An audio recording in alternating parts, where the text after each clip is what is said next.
कहाँ तक पढ़ाया था?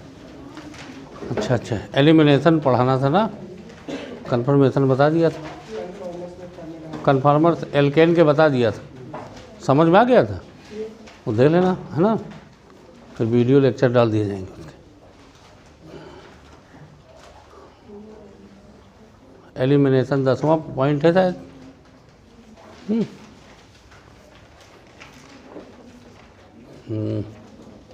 लिखो एक बात और लिख लो बस, लिखो कन्वर्जन ऑफ, हेडिंग डालो, इसीलिए पढ़ाया था हमने, conversion of Fischer projection, conversion of Fischer projection into Newman projection, conversion of Fischer projection into Newman projection. ठीक, आसान है, आप देखो।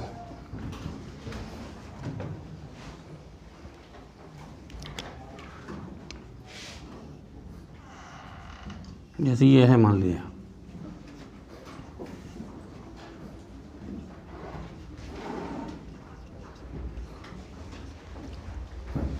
है ना, 2 कारल सेंटर हैं, है ना,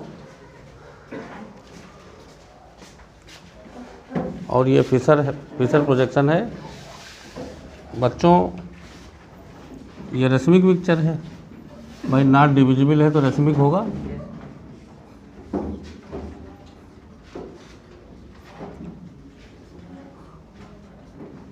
और ये मीजो है, देखो डिविजिबल है ना, तो देखो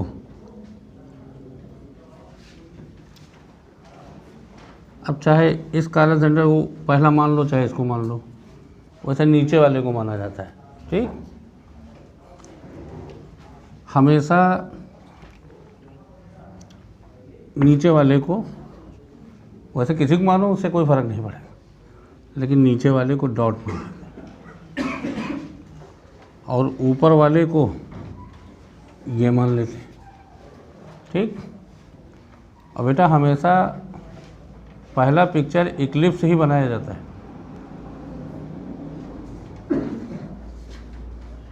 पहले इसको देखो, ये मिथाइल ऊपर लिख दिया करो, वैसे चाहे जहाँ लिखो उससे मतलब नहीं, बी आर बाएँ है तो बाएँ बी आर, दाएँ एच, ठीक है ना। और अब इसको देखो, बाएँ क्या है, एच, इक्लिप्स बना दो फुली, दाएँ क्या है, फुली इक्लिप्स बना दो, जो भी इनका इक्लिप्सिंग बने, और ये ऊपर है, ये है। अब तुमसे कोई कहे कि इसका एंटी फॉर्म बनाओ तो रोटेट कर देना, नहीं बना पाओगे, लेकिन पहला पिक्चर इक्लिप्स ही बनाना, ये रूल है। ठीक, अब इसका देखो, ये पहला है डॉट, ये दूसरा है, ये बना दिया,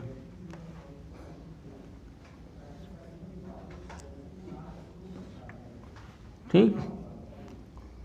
अब उसके बाद इसमें CH3, बाएं तरफ H है, H, दाएं तरफ Br है, Br, अब ये बाएं तरफ H है, फुली इक्लिप्स बनाओ, दाएं तरफ Br है, देखो इनएक्टिव नहीं दिख रहा तुमको, ये है।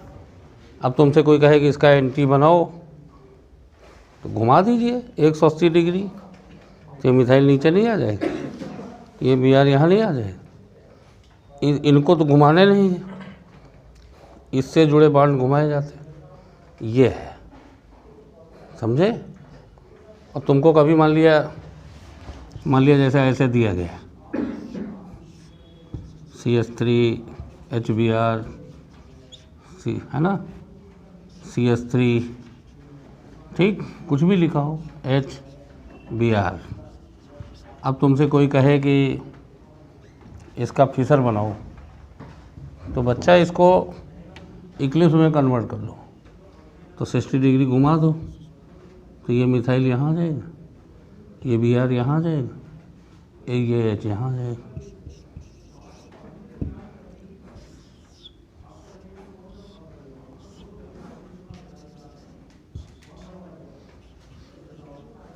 ये मिथाइल यहाँ, ये Br यहाँ, ये H यहाँ, ठीक। अब इसको फिशर में कन्वर्ट कर दो,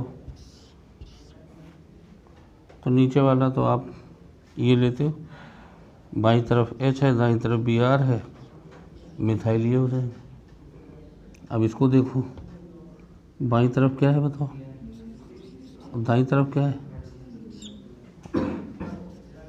ये बन गया है, ठीक है ना, समझे। किसी भी न्यूमेनल फॉर्म को फिशर में बदलना है तो उसको फुली इक्लिप्स बना लो, रोटेट करके जो जहाँ जा रहा है बस फिर कन्वर्ट कर दो। इसकी थोड़ी ज़रूरत पड़ेगी हमको, समझे। पहले ये लिखो तुम, अब बताओ बना लोगे कि नहीं इस तरह से। फुली इक्लिप्स बनाना।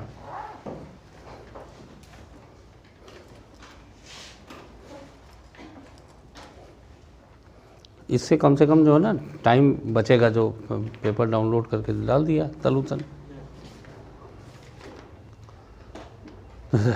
पढ़ाने का टाइम बच जाएगा। और तुम्हारा कोर्स तो वैसे ही आगे है, अगले टेस्ट का हो ही गया है लगभग, थोड़ा पीछे रखा है कि M2 का भी सिलेबस सेम हो जाए तो पेपर हमको 2 ना बनाने पड़े, इसलिए। और हाइड्रोकार्बन वैसे भी बड़ा पेपर है, चैप्टर है, तो 2 पेपर में ही अभी तो हम हाइड्रोबोरेशन और ये सब कहाँ रख पाए, तो अगले टेस्ट में रख देंगे। तो लिखवाने की लैंग्वेज में तो ज़रूरत है नहीं। फिशर को न्यूमेनल में जब बदलना हो तो नीचे वाले को पहला कार्बन मान लो, ऊपर वाले को दूसरा, और पहले फुली इक्लिप्स बनाना, जो वर्टिकल हो, जो बाएं दाएं हो, उनको एक साइड में लिख दीजिए। जब पूरी ऑर्गेनिक पढ़ा लेंगे, वैसे तो आता नहीं तुम्हारे यहाँ, तो एक बार फिर कन्वर्जन बताएंगे, तब साहॉर्स भी बताएंगे, तो सब कन्वर्जन एक साथ बता देंगे। अभी हमको एलिमिनेशन में जितना नीड है उतना बता रहे हैं।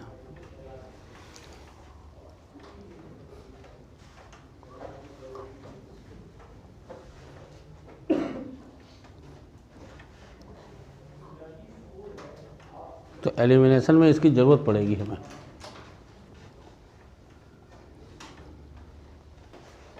लिखो 10वां पॉइंट, रिएक्शन विद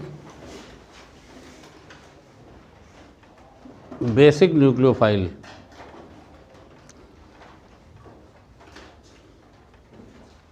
ब्रैकेट में एलिमिनेशन रिएक्शंस। अच्छा, एलिमिनेशन से क्या बनेगा, फिर एल्कीन एल्काइन, तो एक तरीके से एल्कीन एल्काइन का प्रिपरेशन है ये।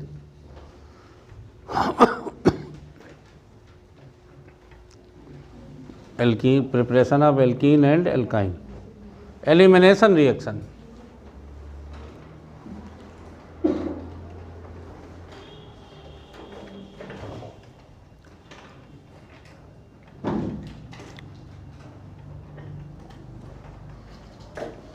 एल्कीन एल्काइन का प्रिपरेशन है, ठीक है ना, पहले ही हम बता चुके हैं, पर यहाँ थोड़ा डिटेल बताएंगे, ठीक। लिखो, removal of 2 groups, removal of 2 groups from 1,1 carbon,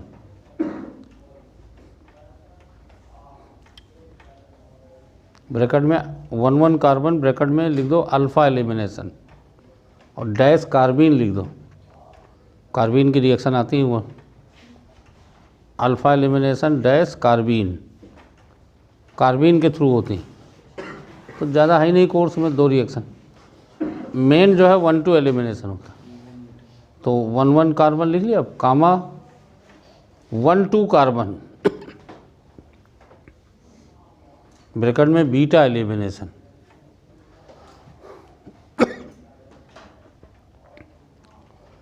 beta elimination bracket close, in normally in presence of strong bases, normally in presence of. अब बेटा एलिमिनेशन तो 1,3 1,4 को भी कह सकते हो, तो साइक्लो नहीं बन जाएगा फिर। Normally in presence of strong bases, ये अब हमने तुमको बेसिक न्यूक्लियोफाइल लिखवाया है, ब्रैकेट में लिख दीजिए बेसिक न्यूक्लियोफाइल।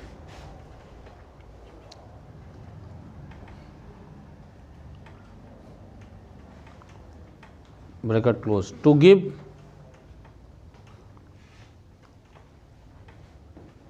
unsaturated compound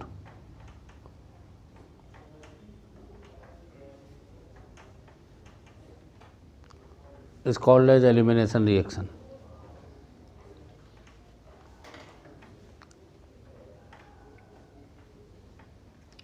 बेटा एलिमिनेशन में अनसैचुरेटेड बनता है ना, तो अनसैचुरेटेड, सैचुरेटेड से अनसैचुरेटेड, तो अनसैचुरेटेड अनस्टेबल होता है, double bond triple bond, as comparatively saturated.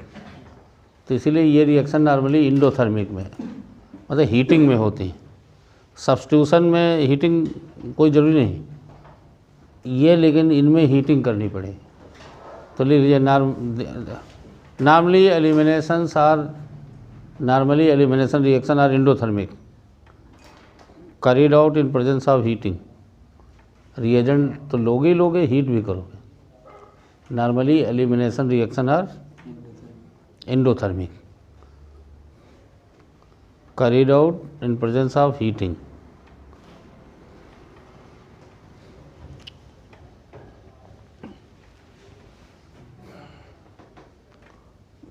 The reactions, example of elimination reaction are reactions, comma examples of elimination reaction are। बेटा 4 रिएक्शन है, 3 तो तुम पढ़े ही हो, चौथा नहीं पढ़े हो। First dehydrohalogenation,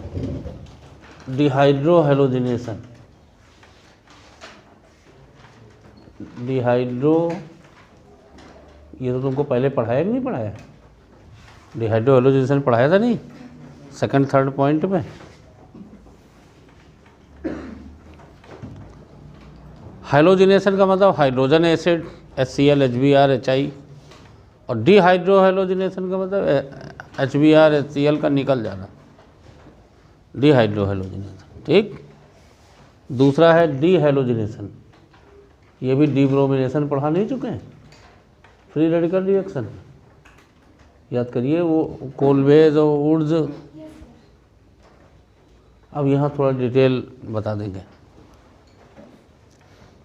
dehydration of alcohol chapter की सबसे इम्पॉर्टेंट रिएक्शन होती है।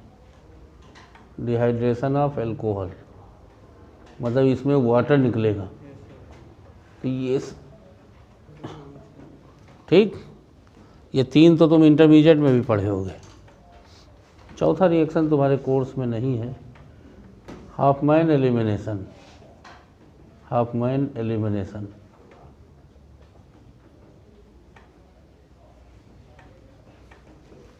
ये तुमने नहीं पढ़ा होगा।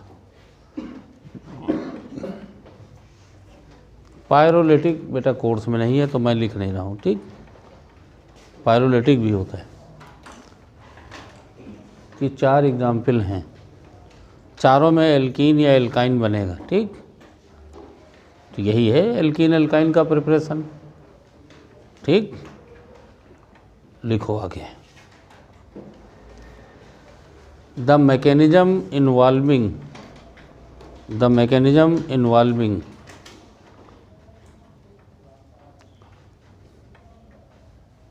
प्रगति टेस्ट दिया था, कितने सवाल सही हैं?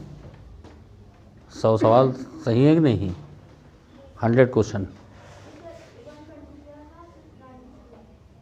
अरे 100 पार करो अब बिटिया, जो है 100 पार करो, ठीक है ना। संजना कितने सवाल सही? प्रोफेसर 100 पार करो, है ना। अब थोड़ा जाड़ा आ रहा है ना, तो 100 का मौसम आ रहा है कि होली तक जिससे हमारा 150 हो, ठीक है ना। और एग्ज़ाम में फिर अपने यहाँ जो 600 से ऊपर नंबर आऊँ बस, और क्या। अगर इसी तरह का पेपर रहता है तो भाई 600 पार करो, ठीक। इससे कठिन आएगा तो कोई बात नहीं, तैयारी 600 की ही रखो, चाहे जैसा पेपर आवे, 600 से ऊपर। और जो लोग अभी 550 पा रहे हैं, इनका 650 हो, ठीक है ना। 500 से ऊपर जो लोग पा रहे हैं, ये 650 से ऊपर रखें, ठीक है ना। तो ऐसे ही धीरे धीरे होता है इम्प्रूवमेंट, एक दिन में नहीं होता है, ठीक है ना। एक दिन में जब होता है, जब आप 11 12 बहुत ज़बरदस्त तैयार हो। तो इनमें बेटा 3 मैकेनिज्म हैं जैसे, और ये सब्स्टिट्यूशन से बड़ी सिमिलर रिएक्शन है, खाली रिएजेंट का फ़र्क होगा।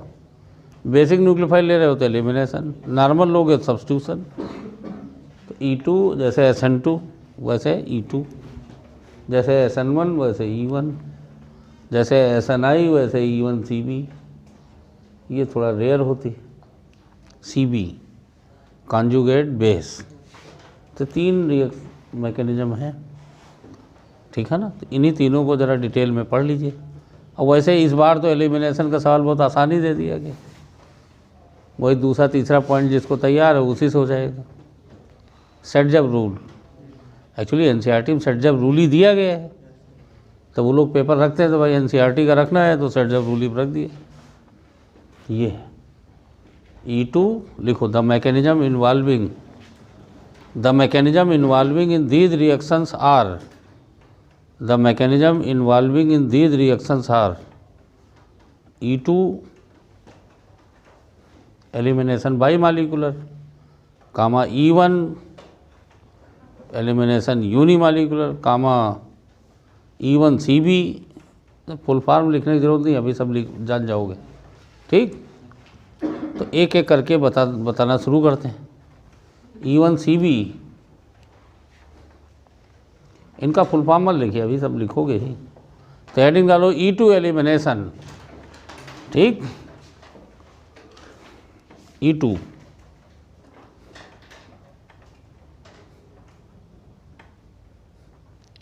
कन्वर्जन ऑफ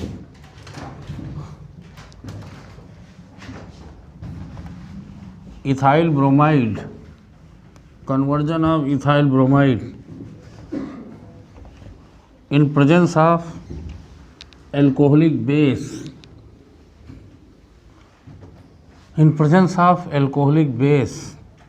अब बेटा बहुत in presence of alcoholic base, comma और एक दो लिख लो, मेटल एल्कोक्साइड, कामा बताया नहीं था, metal alkoxide, comma sodamide etcetera लिख दो।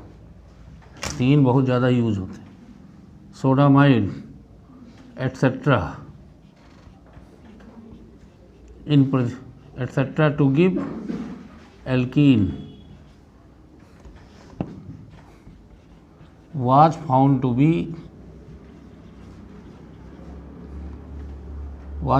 be second order experimentally, है ना। अब बहुत सारे होते हैं, सोडियम टर्सरी ब्यूटाऑक्साइड, है ना, पोटेशियम टर्सरी ब्यूटाऑक्साइड, बहुत सारे होते हैं, वो सब इसी कैटेगरी में आ गए। एल्कोहलिक KOH, एल्कोहलिक NaOH इसमें आ गया, सोडामाइड, पोटेशियम एमाइड। तो अब देखो, इधर देखो सब लोग, ये यहाँ है भाई, 2 ग्रुप निकले, तो क्या निकल रहा है HBr, तो इसको डिहाइड्रो हैलोजिनेशन कहते हैं, इसीलिए डिहाइड्रो ब्रोमिनेशन। अब HBr बेस की प्रेजेंस में फ्री कैसे रहेगा, जैसे इससे रिएक्ट कराओगे तो NaBr और अमोनिया अलग हो जाएगी, है ना। इससे कराओगे तो KBr वाटर अलग हो जाएगा, NaBr एथेनॉल अलग हो जाएगा। ठीक ठीक, काइनेटिक से बिल्कुल SN2 की कॉपी है ये रिएक्शन। काइनेटिक्स जो है दोनों पर डिपेंडेंट है। बेस लिख दें, ये बेस है ना। तो आप बताओ, अगर इस तरह प्रैक्टिकली पाया जाएगा तो क्या कहोगे इसको? एलिमिनेशन बाई मालिकुलर नहीं कहोगे, तो E2 लिख दोगे। लिख लो। एक्वस NaOH लेते तो SN2 हो जाती है। देखो ज़रा सिमिलरिटी, लिख डालो। E2 E1 भी ज़रा ढंग से पढ़ लो, बस फिर।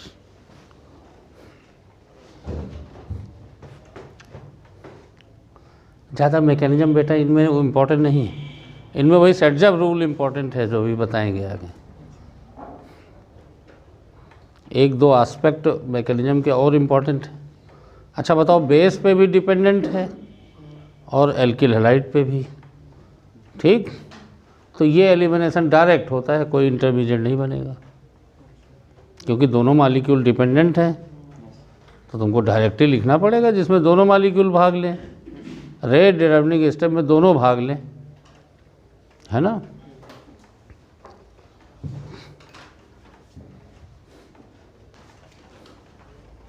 लिखना तो आसान है, प्रोडक्ट अगर ये दिया जाए तो लिख नहीं लोगे अपने आप, वो तो हम पहले ही बता चुके हैं तुमको। थोड़ी मैकेनिज्म की, और सुनील सबसे कठिन मैकेनिज्म एलिमिनेशन की ही मानी जाती है। कठिन नहीं है, समझना थोड़ा। देखो जरा, लिखो तो जल्दी, तुम तो घंटे भर लगा दिए लिखने। हर्षवर्धन, मरीज रो देगा, मरीज तो वैसे रोता रहता है। और डॉक्टर ऐसे अगर मिले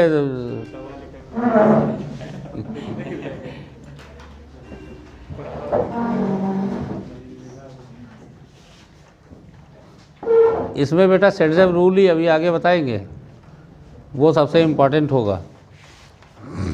और तुम्हारे यहाँ NCERT में खाली एक पैराग्राफ में दे रखा है, इसको हम देखो एलिमिनेशन पढ़ाने के लिए हमने तुमको कन्फर्मेशन पढ़ाया, उसका यूज़ है, पहले पूछा जाता था।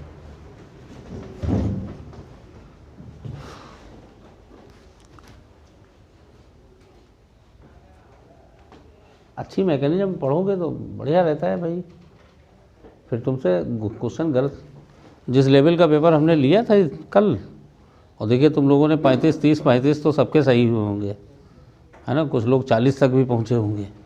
बस 40 पहुँचाना है तुमको, 45 से 40 के बीच में रखना है, ठीक है ना। और हर्षवर्धन तुम इतना स्लो पढ़ रहे हो, तुमको पूरे 45 करने हैं, ठीक है ना। तुम भाई ज़्यादा समझ रहे हो तो 45, जो लोग कम समझ रहे हैं उनके 44 सही हो, भाई ये गलत हो गया, कोई बात नहीं। अब देखो तुम इस मैकेनिज्म में, अब देखो दो निकलने वाले ग्रुप हैं, पर छोटी छोटी बातें तुमको ज़्यादा समझनी। मैकेनिज्म तो उतना दो चार बार लिखोगे अपने आप ही समझ। अब डायरेक्ट है ये एलिमिनेशन, इसका मतलब दोनों ग्रुप का निकलना साथ ही साथ होगा, है ना।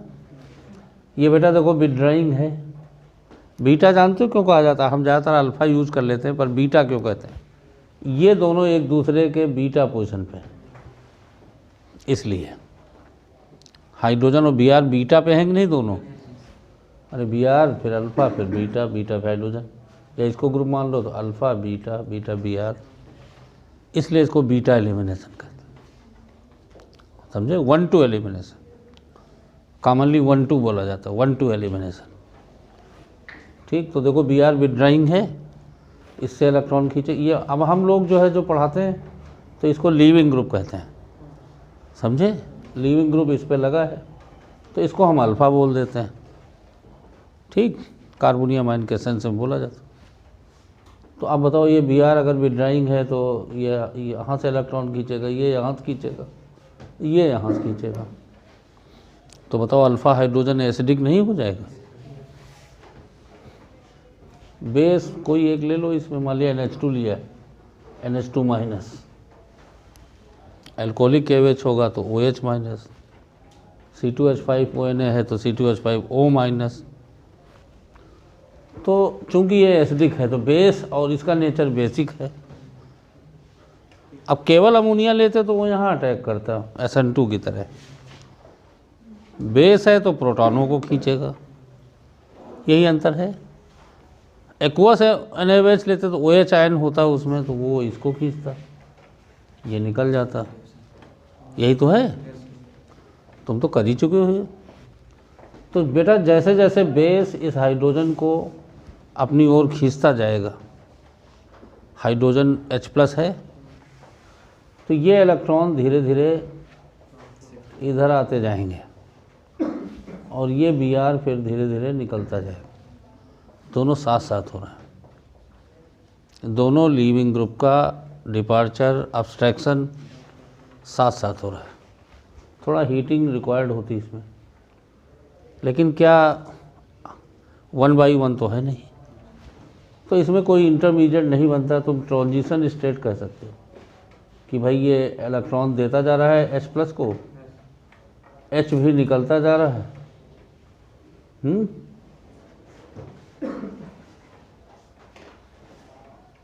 Br भी निकलता जा रहा है तो इलेक्ट्रॉन आता जाएगा Br पे, और यहाँ बच्चा बीच में डबल बॉन्ड बनता जा रहा है। ठीक, तो इसको तुम ट्रांजिशन स्टेट कह सकते हो। जब Br पूरी तरह से निकल जाएगा तो अमोनिया पूरी तरह से हाइड्रोजन को खींच लेगा, तो यहाँ क्या बन जाएगा, डबल बॉन्ड। तो डायरेक्ट एलिमिनेशन, अमोनिया और Br minus, Br minus Na के साथ NaBr बन जाएगा। ठीक है ना। तो तुम एक बात इसमें देखो, बहुत आराम से पढ़िए, कोई जल्दी नहीं। इसमें एक बात क्या है, दोनों ग्रुप का डिपार्चर साथ साथ हो रहा है, कोई इंटरमीडिएट बन नहीं रहा है। ट्रांजिशन स्टेट अज्यूम कर सकते हो, ट्रांजिशन स्टेट प्लेनर होना चाहिए, पहले ही बता चुके तुमको सब। अब तुम ये बताओ, जैसे जैसे NH2 माइनस एसिडिक हाइड्रोजन को अपनी ओर खींचता जाएगा, वैसे वैसे Br इलेक्ट्रॉनों को लेके निकलता जाएगा। अब यहाँ जो 2 ऑर्बिटल बचे, एक तो खाली है पूरा, एक में 2 इलेक्ट्रॉन है, ये ओवरलैप करेंगे, पाई बॉन्ड बन जाएगा। तो यही है डायरेक्ट। अब ये एंडोथर्मिक है तो नॉर्मली ऐसे लिख देते हैं। देखो इस बार काइनेटिक्स पूछ लिया गया था ना, ट्रांजिशन स्टेट, ये रिएक्टेंट, ठीक। अब यहाँ दोनों रिएक्टेंट हैं, बेस भी है, यहाँ एल्कीन बन जाएगा। बाकी इनऑर्गेनिक प्रोडक्ट लिखो चाहे ना लिखो, एनर्जी और रिएक्शन प्रोफाइल।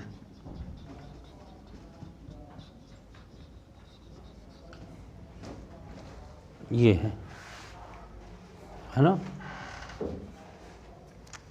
देखो हमने ऊपर लिख रखा है, इस बार यही तो पूछा गया था। अगर प्रोडक्ट का ग्राफ ऊपर हो तो वो एंडोथर्मिक होगा या एक्सोथर्मिक? एंडोथर्मिक। सब्स्टिट्यूशन में नीचे लिखा था तो एक्सोथर्मिक। नोट कर डालो, फिर हम अगली बात बताएं। तो इसका मतलब, अच्छा और बात देखो, कितने बॉन्ड ब्रेक हो रहे हैं बताओ, कितने बॉन्ड ब्रेक हो रहे हैं? अब 1 कितने बॉन्ड रहा है, इसीलिए एंडोथर्मिक। 2 बॉन्ड का नुकसान हो रहा है, फ़ायदा 1 बॉन्ड का होना है, इसलिए। ठीक, लिख डालो मैकेनिज्म, E2 की मैकेनिज्म है, इसमें लैंग्वेज में क्या लिखोगे? हाँ देवगुप्ता बैठो तो आराम से। टेस्ट दिए थे कल, कितने 720 कितने नंबर आ रहे हैं? 500 ऊपर हो रहे हो नहीं इस बार? पिछले बार कितने थे? हाँ देखो बढ़े कि नहीं, या आगे बैठने का है नतीजा? केमिस्ट्री में नहीं पढ़े? 100% पढ़ेंगे, सब में पढ़ेंगे। पढ़ाई देखिए, कभी भी जब आप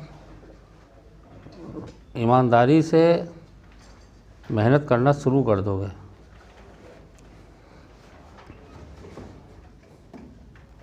और तुमको बताऊँ, तुम बेटा, तुम लोग बहुत कठिन मैकेनिज्म अभी पढ़ ले रहे हो। ये हमको इंटर में कहाँ समझ में भाई, हम तो किताब से, हिंदी मीडियम के.एन. शर्मा की किताब से पढ़ते थे। तो और अब जानते हो वहाँ ख़राबी क्या थी? जीओसी में ही एलिमिनेशन की मैकेनिज्म दी रहती थी,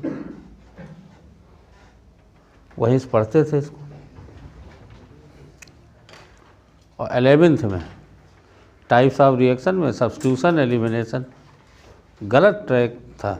अब देखो, अब तुमको पढ़ा रहे हैं तो ज़्यादा तुमको समझ में, क्योंकि रेजोनेंस ये सब बातें सीख चुके हो, इंडक्टिव इफेक्ट, रेजोनेंस।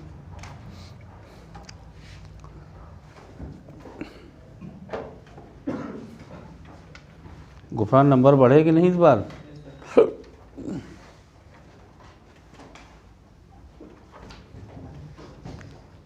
नंबर बढ़ेंगे।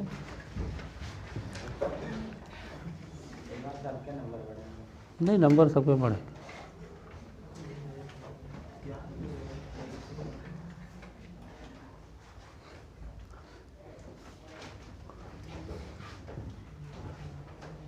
बराबर बिटिया काहे लिख रही है? रिएक्टेंट प्रोडक्ट देखो तुम ग्राफ में बराबर बना दिया। प्रोडक्ट ऊपर एंडोथर्मिक है ना, दूसरा बना डालो, यहाँ लिख देना एंडोथर्मिक।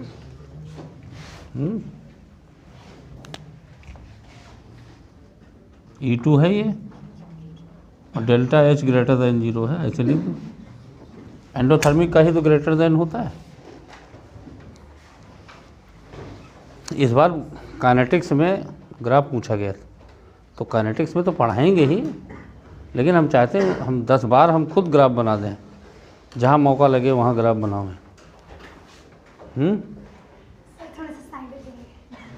उधर कि इधर? इधर रहे ना, ठीक है। अब उधर रहेंगे तो कहाँ फिर?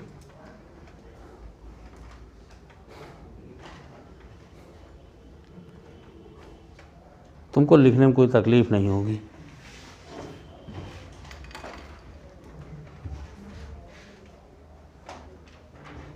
गलत लेकिन ना लिखना। हाँ, प्रोडक्ट यहाँ ऊपर है बिटिया, एनर्जी में।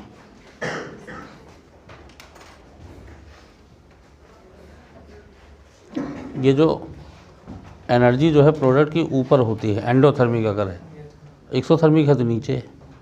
और क्वेश्चन यही था, काइनेटिक्स में क्वेश्चन आया था, उन्होंने एनर्जी दे दिया था A = B और ब्रैकेट में डेल्टा H लेस देन 0। फिर पूछा था कि इन चारों में कौन सा सही है, और एक स्टेप होगा तो डायरेक्ट तुम चाहो तो ये ट्रांजिशन स्टेट यहाँ बना सकते हो, ठीक है ना।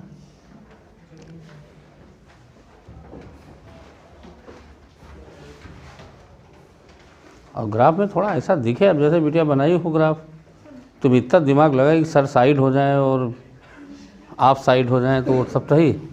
तुम ये नहीं लगे कि थोड़ा वो जो है कि ये ग्राफ हम ऊपर बनाए हैं।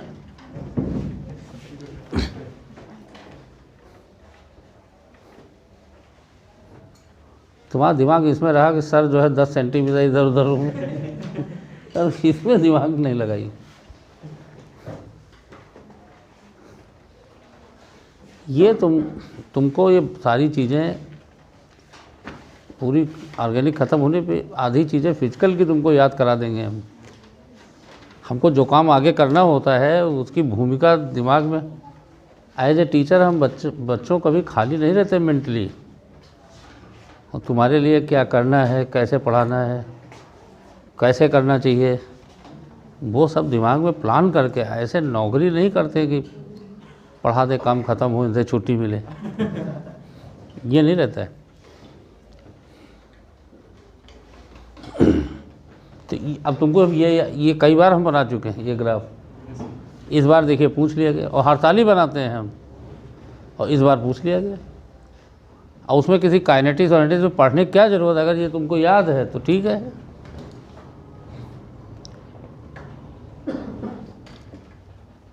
लड़कों ने तो ये इसीलिए तो नंबर जो है ज़्यादा हुए हैं, स्कोरिंग ज़्यादा क्यों हुई, आसान पेपर रख दिया और छोटे जिसमें कंटेंट से। अब सेट जब रूल अभी बताएंगे तुमको, और तुम 2021 का पेपर देखिएगा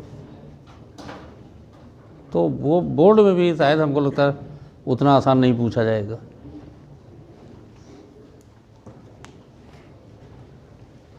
लिख डालो बेटा। अब समझने का काम अब आया है।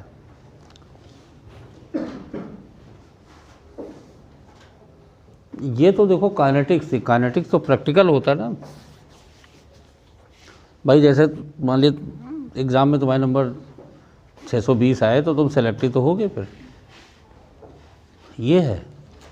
और तुम्हारे 550 आए तो भाई सेलेक्ट नहीं हुआ, ख़राब थोड़ा कोई हुआ, ये तो मेरिट है। मेरिट में अच्छा बुरा थोड़ा कोई होता है कि जिसकी मेरिट में ज़्यादा हो गया तो अच्छा हो गया ना, ये तो भाई रिजल्ट है। रिएक्टेंट प्रोडक्ट में जब ही बदलेगा जब मेरिट को भाई पार कर जाएगा। ट्रांजिशन स्टेट का मतलब मेरिट। तो एक सबसे खास बात देखो, तुम्हारे सामने मैकेनिज्म लिखी हुई, सिंगल स्टेप है। सिंगल स्टेप में कितने बॉन्ड टूट रहे हैं? तो बेटा अगर इन दोनों को हम रिप्लेस कर दें तो रेट पे फ़र्क नहीं पड़ेगा। अगर हम आयोडीन कर दें तो भाई कार्बन Br और कार्बन I की बॉन्ड एनर्जी अलग नहीं हो जाएगी, तो रेट पे सुनील फ़र्क नहीं आ जाएगा। अच्छा लिख लिया इसको। अगर यहाँ कार्बन हाइड्रोजन है, सुनील अगर हम कार्बन हाइड्रोजन की जगह पे कार्बन ड्यूटेरियम कर दें तो रेड, अगर E2 एलिमिनेशन है तो हाइड्रोजन का ब्रेकिंग रेट डिटर्मिनिंग स्टेप में ही तो हो रहा है, और अगर ड्यूटेरियम लगा होगा उसकी जगह पे तो वो भी तो रेट। तो बताओ कार्बन ड्यूटेरियम में किसकी बॉन्ड एनर्जी ज़्यादा होती? तो अगर E2 एलिमिनेशन है तो, अगर E2 एलिमिनेशन है, अब ये देखो पहला थ्योरेटिकल पॉइंट जो पहला आने जा रहा है, अगर E2 एलिमिनेशन है, तुमने सोडामाइड लिया तो यहाँ पे क्या निकलेगा बताओ? HBr ही तो निकलेगा। ठीक भाई, पहले थोड़ा पता होता है कि ये E2 है E1 है, ये तो प्रैक्टिकल चेक किए जाते हैं। अब ज़रा देखो इसको, मान लिया इसका रेट कांस्टेंट KH है, और इसको देखो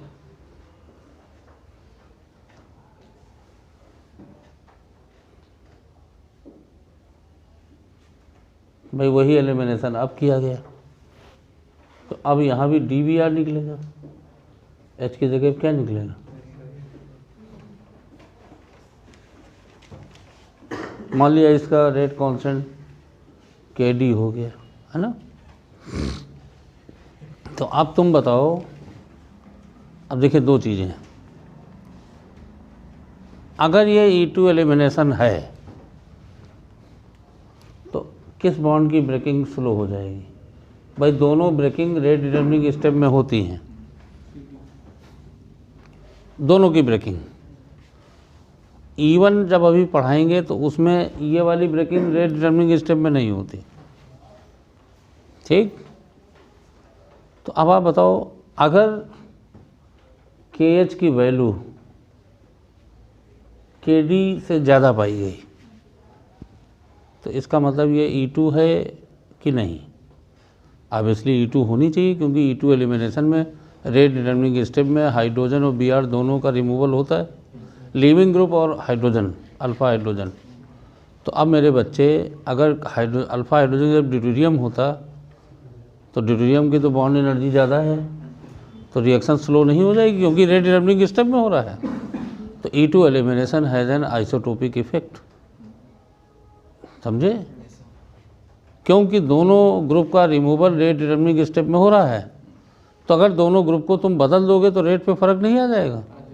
और अगर आप जानते हो आईआईटी में एक क्वेश्चन आया था, ऐसे दिया था, ये था, देखो ज़रा, तुमको थोड़ा सा और बताऊँ मैं, ये था, और ये कहा गया है कि अल्कोहलिक केवज से 2 प्रोडक्ट बन रहे हैं।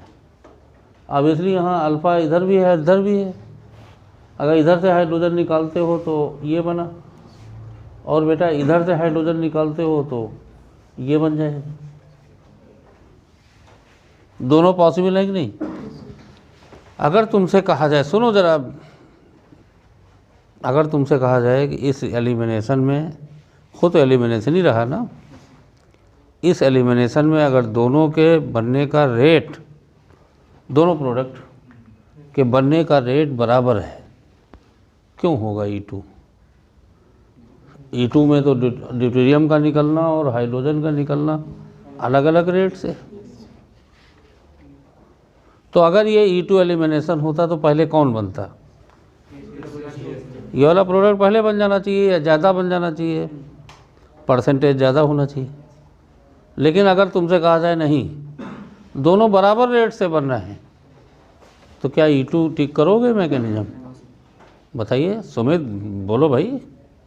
अगर तुमसे कहा जाए नहीं, इन दोनों का फॉर्मेशन सेम रेट से हो रहा है, तो mechanism involving are, E1 E2 या और E1CB लिख दें या बोथ लिख दें, तो मेरे बच्चे अगर इन दोनों का बराबर रेट से हो रहा है, E2 क्यों होगा फिर? E2 में तो ड्यूटेरियम निकलना मुश्किल होगा, जबकि इस प्रोडक्ट के बनने में ड्यूटेरियम निकल रहा है और Br, और इस प्रोडक्ट के बनने में हाइड्रोजन, बोलते रहिए भैया, हाइड्रोजन और Br।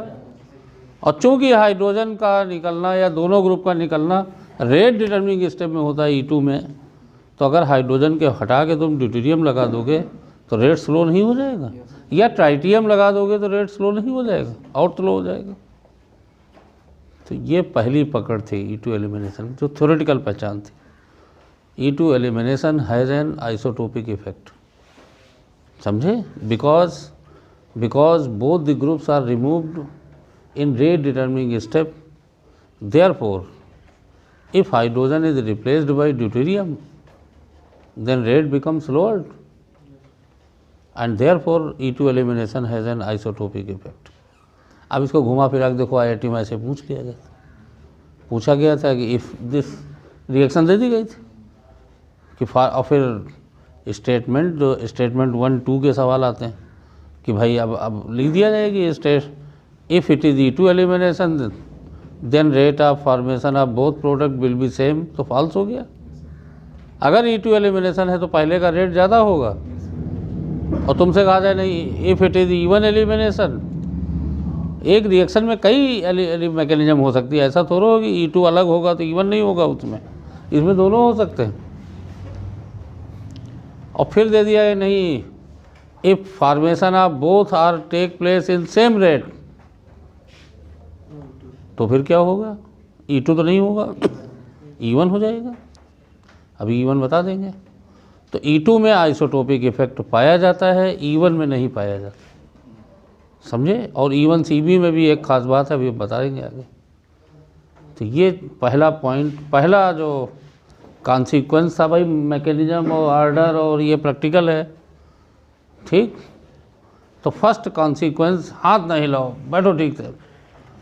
First consequence of this elimination is having isotopic effect, और उसका रीजन भी तो हम तुमको बता रहे हैं, क्योंकि रेट डिटर्मिनिंग स्टेप में दोनों ग्रुप निकलते हैं। अरे इसका आइसोटोप ले लो, Br भी तो 79, 80 कई आइसोटोप में होता है, तो उस आइसोटोप जिसमें बॉन्ड एनर्जी कम होगी, बेटा आइसोटोप की तो बॉन्ड एनर्जी अलग अलग होगी ना। तो E2 अगर है तो रेट डिटर्मिनिंग स्टेप में बदल जाएगा, फिर समझे, रेट बदल जाएगा। तो ये पहला है, लिख लीजिए। बिकॉज, पहला पॉइंट लिखो, E2 elimination has an isotopic effect, underline कर लेना। E2 elimination has an isotopic effect, E2 elimination has an isotopic effect, ठीक, full stop. because in E2 elimination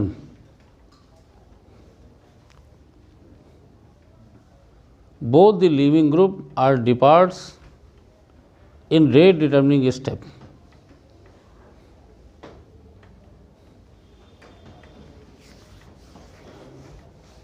Both the leaving group are departs in rate determining step. Full stop.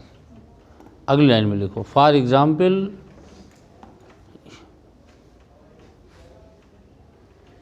If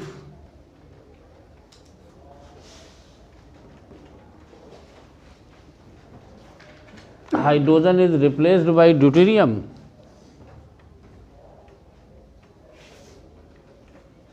if hydrogen is replaced by deuterium, then rate becomes lowered in E2 elimination.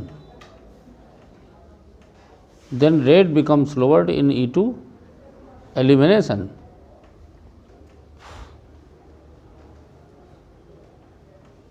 Because ऐसे लिख लो, because CD bond energy is higher than CH bond, C single bond D, CD bond energy is higher than CH bond. Bond तो बनाओगे गुप्ता जी, ऐसे बन। अब ये दोनों reaction लिख दो और ये लिखो, और ये E2 एलिमिनेशन का रिजल्ट है। समझे?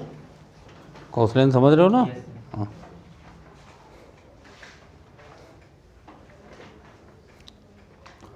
और सब लोग अपने अपने टेस्ट के आगे नंबर जोड़ के इसी कॉपी में आगे लिखते रहिएगा, तो हम कभी जो है चेक करेंगे कि भाई कि हम ये देखेंगे किसी को डिक्रीज तो नहीं हो रहा है, कि कोई 600 पाया हो, अगले टेस्ट में 580 आ गए हों, फिर उसके अगले टेस्ट में 570 आ गए हों, ठीक है, घट रहे हो तो हम फिर बूस्टर डोज दिया जाए, नहीं तो भाई ठीक है।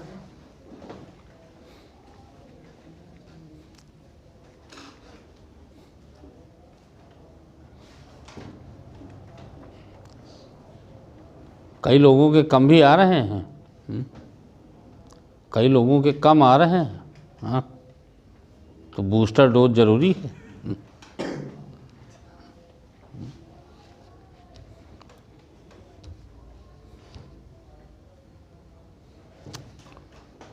अब भाई लिखना, भाई ये तो बात भी लिखना, तो अभी ना लिखो इसको, क्वेश्चन में करवाएंगे इसको, ठीक। तो ये तो बच्चा पहला E2 काइनेटिक्स तो अपनी जगह पे है, सेकंड ऑर्डर है, बेस के कंसंट्रेशन पे रेट फ़र्क पड़ेगा, वो तो प्रैक्टिकल है, वो तो तुम यहाँ से निकालोगे। अगर बेस का कंसंट्रेशन बढ़ा दोगे, रेट डिपेंडेंट है तो बढ़ नहीं जाएगा रेट, इससे आइडिया नहीं लगाओगे, दोनों पे डिपेंडेंट है। लेकिन ये तुम्हारा थ्योरेटिकल पहचान है। ऐसे ही साइंटिस्ट वगैरह ऐसे ही चेक करते थे, बताइए कितना कठिन काम रहता रहा होगा। पहले इथाइल ब्रोमाइड का एलिमिनेशन किया, फिर ड्यूटेरियो इथाइल ब्रोमाइड लिया, और फिर उसका एलिमिनेशन किया, और फिर रेट चेक किया, दोनों के रेट अलग अलग आ रहे थे। ये पूरा काइनेटिक्स, कितनी काइनेटिक्स की जाती, समझे? ये साइंस ऐसे तो रो, समझ में आया बच्चों? दूसरा पॉइंट लिखो, अब दूसरा बहुत इंपॉर्टेंट पॉइंट है। सुनील हम इसके लिए जाने जाते रहे हैं, ऐसा नहीं। और ये जो पेपर हमने लिए, भले आसान पेपर है, ये तुम किसी दूसरे से दिलवा दीजिए, लहराने लगे, उसका हेलीकॉप्टर लहराएगा। पढ़ाई है, बाकी क्या। अब अगर आप उस लेवल पे जाते हो तो कोई बात नहीं, और एज ए कंप्यूटर आपको जाने चाहिए। देखो अब देखो दूसरी बात, देखो तुम उतना डिटेल अच्छे से तो हम यहाँ नहीं बता पाएंगे, लेकिन फिर भी सिंगल बॉन्ड में फ्री रोटेशन होता है या नहीं?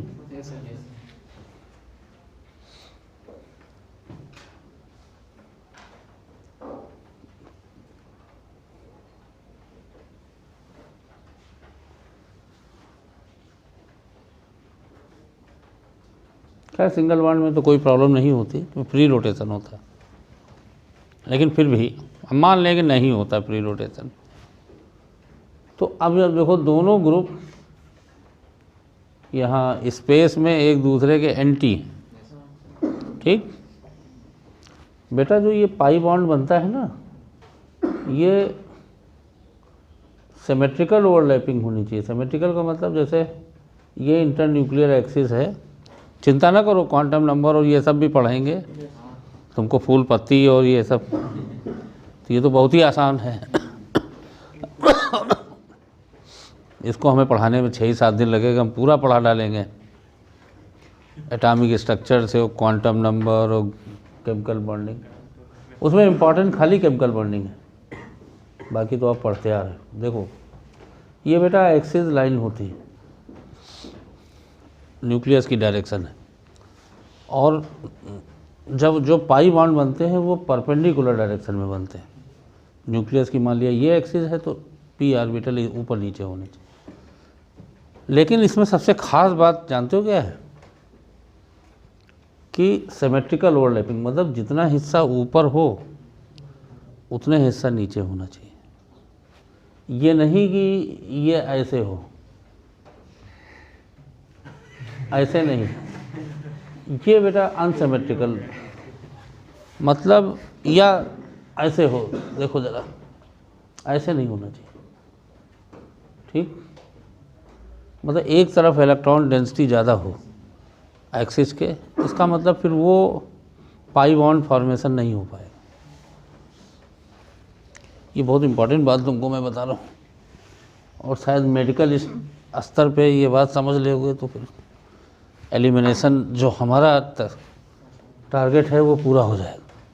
तो E2 एलिमिनेशन की दूसरी सबसे बड़ी पहचान यही है कि दोनों निकलने वाले ग्रुप एक दूसरे के एंटी होने चाहिए, नहीं तो पाई बॉन्ड बनेगा नहीं बेटा। जैसे ये हाइड्रोजन निकल गया तो यहाँ ऑर्बिटल खाली हो जाएगा, तो इसमें तो बनेगा, ये देखो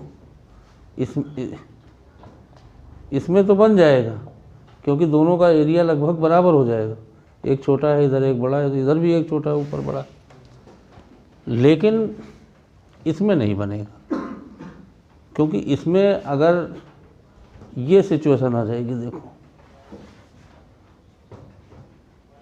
भाई हाइड्रोजन इलेक्ट्रॉन दे के निकलेगा तो ये ऑर्बिटल खाली हो जाएगा, और ये ऑर्बिटल भरा रहेगा, ये तो इलेक्ट्रॉन दे के निकल रहा है ना, और ये इलेक्ट्रॉन ले के निकल रहा है, तो ये ऑर्बिटल खाली हो जाएगा, और फिर ये दोनों ओवरलैप करेंगे। तो जब इनमें ओवरलैपिंग होगी ना, तो ये अनसिमेट्रिकल ओवरलैपिंग होगी।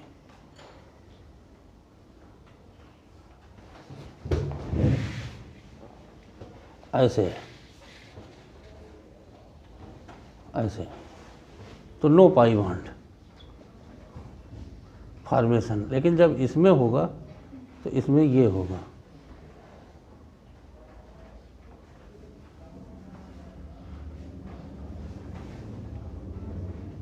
अब ये ओवरलैप होंगे,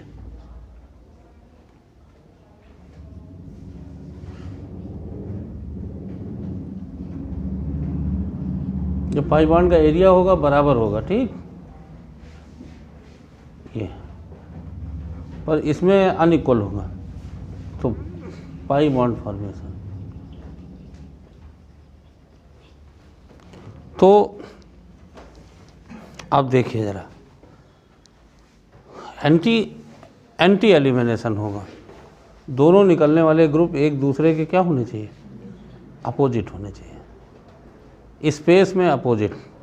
तो अब तुम्हारा एक क्वेश्चन होगा कि ये जो नीचे जो एग्जाम्पल दिया जिसमें पाई बॉन्ड नहीं हो रहा है, तो तुम ये पूछोगे कि सर इसमें क्या होगा, क्या इसमें पाई बॉन्ड नहीं बनेगा? तो बेटा आप देखो ज़रा, डस्टर लाओ जब, इसमें सबसे ख़ास बात जानते हो क्या है? अभी लिखवा देंगे। एक बात ज़रा और तुमको बता दें,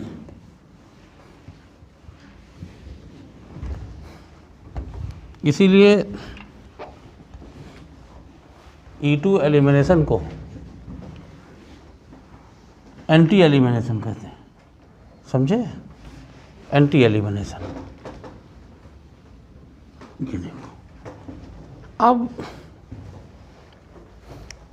मेरे बच्चे, ये बात तो हमने जब बताई, जब बॉन्ड का रोटेशन हमने कहा था फिक्स मान लो, लेकिन यहाँ भी एलिमिनेशन में कोई समस्या नहीं होती, क्योंकि there is a free rotation between single bond. Pandit ji ध्यान दो, और फ्री रोटेशन होने के कारण मॉलिक्यूल अपने को इस तरह से ओरिएंट कर लेगा कि दोनों निकलने वाले ग्रुप एंटी हो जाएं। भाई तुम फ्री बैठे हो तो तुम्हारे लिए कोई खाने की चीज़ अगर उस टेबल पे भी है तो आप उठ के वहाँ चले जाओगे, ठीक है ना? लेकिन अगर तुमको फिक्स कर दिया जाए तो भाई वहाँ कैसे जाओगे फिर? तो अगर ऐसी सिचुएशन नहीं भी है लेकिन बीच में सिंगल बॉन्ड है तो नो प्रॉब्लम।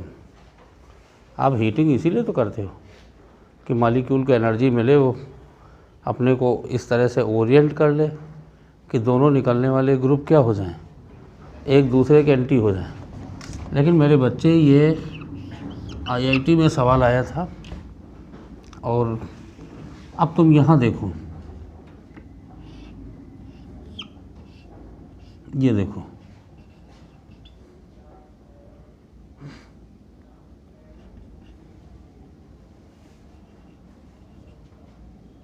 ये देखो,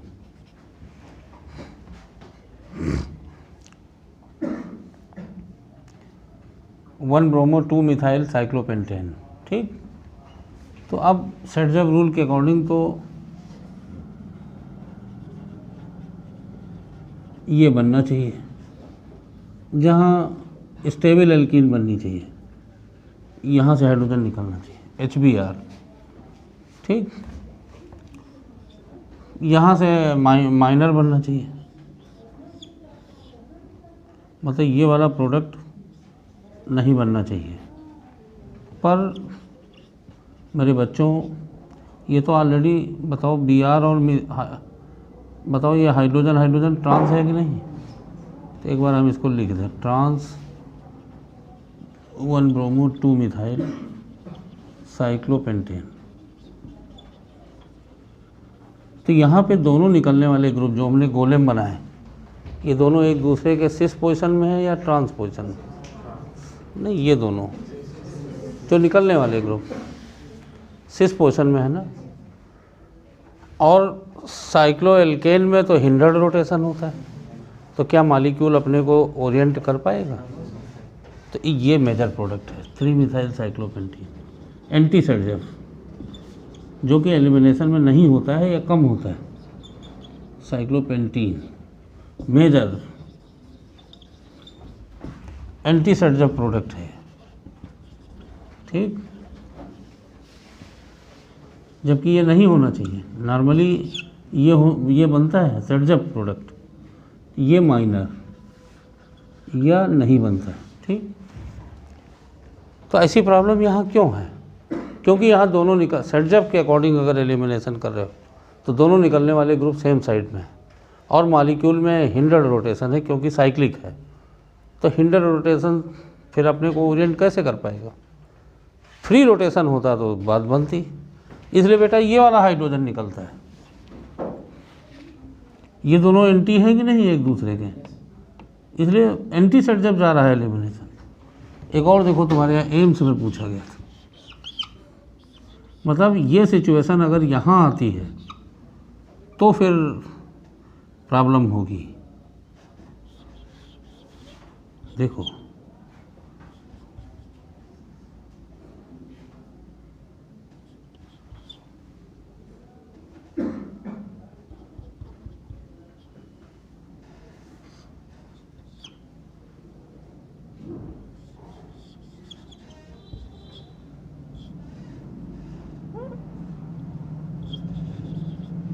अब तुमसे पूछा जाए कि अल्कोहलिक केवेज इसका मेजर प्रोडक्ट क्या होगा, तो आप देखिए भैया मेरे,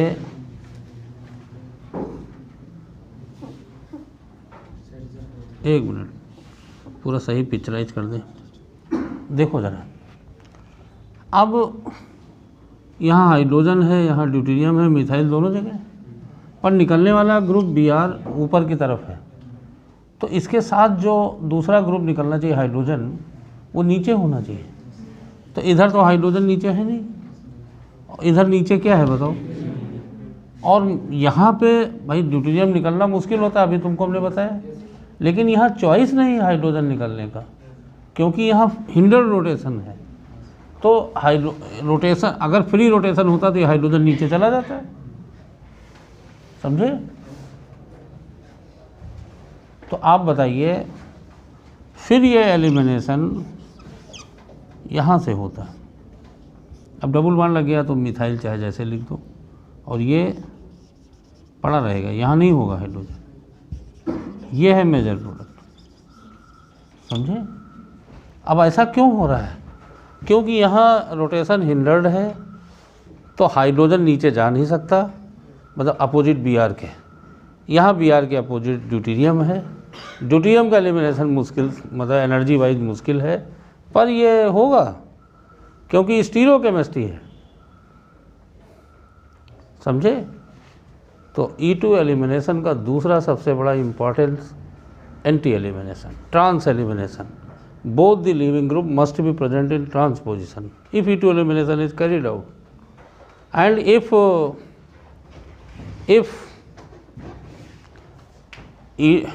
if both the groups are not present in transposition, then via free rotation molecule oriented itself in such a way that both the group will become in transposition.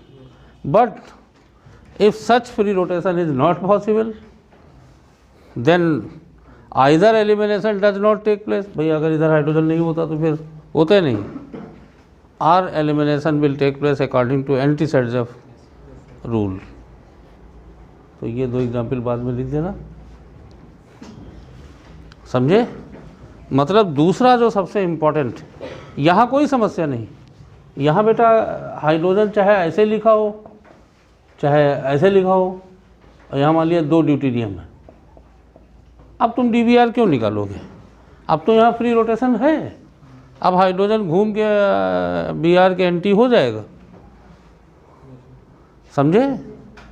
अब यहाँ कोई समस्या नहीं, वो भले एरो इधर का लगा हो, पर यहाँ सिंगल बॉन्ड है, सिंगल बॉन्ड में फ्री रोटेशन होता है। यहाँ He निकलेगा, ड्यूटेरियम नहीं निकलेगा, मॉलिक्यूल अपने को घुमा लेगा वो, समझे। तो ये है, समझे। अब भाई एक तरफ लड्डू है एक तरफ रसगुल्ला है, तो तुम्हारा हाथ तो रसगुल्ले पे जाएगा। अगर तुम्हारे हाथों में कोई तकलीफ, कोई फ्री रोटेशन है तो घूम के भाई रसगुल्ले पे टूटोगे। लेकिन भाई अगर तुम्हारा हाथ रसगुल्ले की तरफ नहीं पहुंच पा रहा है तो लड्डू ही सही, ये है, समझे। क्योंकि फ्री रोटेशन है नहीं। लेकिन अगर फ्री रोटेशन है, कोई लड्डू क्यों खाएगा, ये है। तो हम दूसरा पॉइंट लिखवा रहे हैं, फिर आप नोट करिएगा। ये सब लिखने की ज़रूरत तो नहीं है, आप लैंग्वेज में लिख लो, ठीक।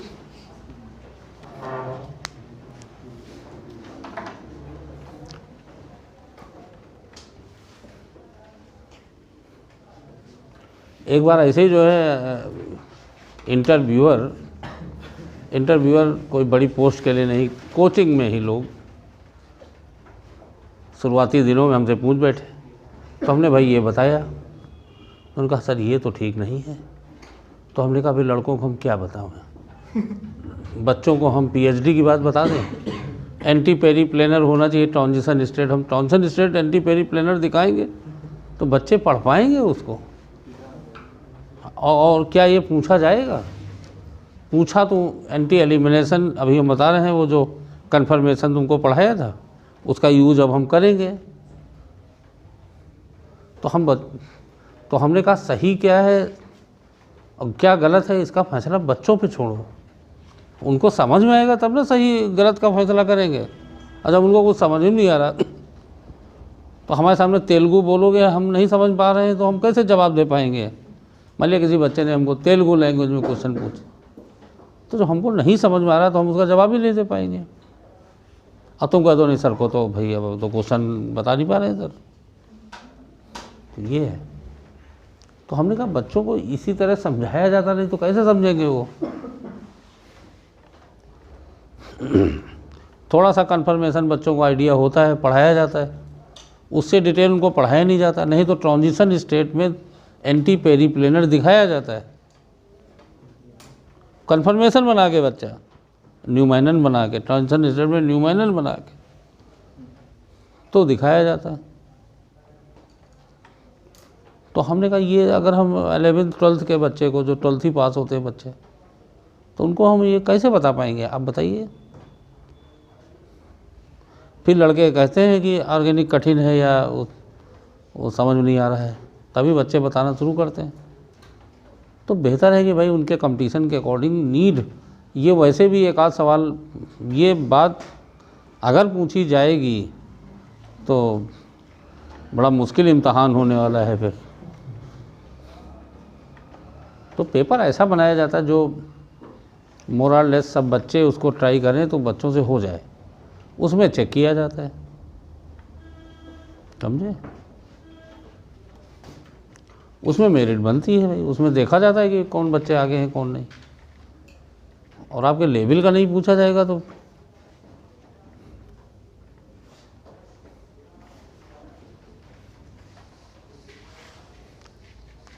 अब आजकल पेपर में तो उतना आइडिया नहीं है, बड़ा हाई तौबा मचा हुआ है। स्कूल में कोई अंग्रेजी का पढ़ते कुछ उल्टा सीधा पूछ लिए हैं, तो उसमें बिल्कुल पेपर में निकला हुआ था आज कि वो पैराग्राफ हटा दिया जाएगा। अरे तो पूछने की क्या ज़रूरत थी जब हाई स्कूल के बच्चे बेचारे कोरोना में पढ़ भी नहीं पा रहे हैं। उसमें अंग्रेजी में ठीक है ना, जॉन मिल्टन क्यों बने हुए भाई, उतना क्यों इतना कठिन पूछोगे। हाँ तो अब उतना कठिन तुम काहे पूछ लोगे, जो हाई स्कूल के बच्चे हैं जितना अंग्रेजी उनसे उतनी ही पूछो। अब मिल्टन कोई अंग्रेज पोएट्री शायद उन्होंने लिखी, तो बताते उनकी पोएट्री अंग्रेजी अच्छा पढ़ा होता है तो भी नहीं पढ़ पाता है, इतनी तगड़ी पोएट्री लिखी। अब जयशंकर प्रसाद की कविता अगर पढ़नी हो तो तुमको हिंदी तगड़ी आनी चाहिए, तो नॉर्मल हिंदी में तुम नहीं समझ पाओगे। और आप लोग हाई स्कूल में बिहारी के दोहे पढ़ते हो, उसमें 20 अर्थ निकलते हैं अगर तुम हिंदी तुम ठीक से नहीं जानते हो। भाई उस सूरदास और मलिक मोहम्मद, अब इन लोगों ने उस पीरियड में लिखा, तो जो समाज में घटता था उसके अकॉर्डिंग लिखते थे वो, ठीक है ना। अब कबीर दास ने कई जगह चकिया वर्ड, अब चकिया भी हम तुम लोगों से पूछेंगे तो कोई बता नहीं पाएगा कि चकिया है क्या। अरे बेटा जो शादी ब्याह में पूजा पाठ होती है उसकी, इसलिए लोग जान जाते हैं, समझे। नहीं तो पहले क्या होता था, चक्की गांव में जो गेहूँ पीसा जाता है वो 10-12 कोस दूर चक्की होती थी। तो अब रैंडम तुमको भाई आटा चाहिए तो गांव में क्या होता था, हमारी इवन हमारी माता जी भी उसको चलाई हैं, वो उससे जो है अब स्वामी रामदेव जो योगा कराते हैं तो असली योगा तो वही है। तो भाई हम लोगों के यहाँ माता जी या ग्रैंड मदर तो फिट रहती थी, इसीलिए तो वो उसको जो है तो 50 चक्कर लगाओगे तो सोल्जर तुम्हारे कंधे अंधे जो है वैसे फिट रहेंगे। और हम लोग ये तो सुनील अभी भी सबके यहाँ गांव में अगर जानवर, अब तो जानवर भी नहीं पाले जाते उतने, नहीं चारा मशीन जो है तो उसमें तुम 100 राउंड तुम घुमा दोगे तो लटक जाओगे उसी में, अगर प्रैक्टिस नहीं है।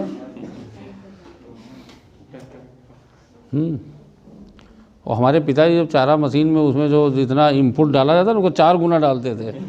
तो हम तो खैर किसी तरह जो है हैवी वेट चैम्पियन, तो हम अपना, हमारे छोटे भाई छोड़ देते थे उसको, पिताजी से लड़ने लगते थे कि तुम ही आओ खींचो इसको और हम इसका डबल और लगा देंगे। तो अब तो वो भी नहीं है, अब तो भाई जानवर ही नहीं जो है, एक दो जानवर जो लोग शौकिया पाले होंगे या दूध के लिए, या तो नहीं तो डेयरी वेरी वाले लोग पालते हैं। लिख लीजिए बेटा, the second important aspect of E2 elimination is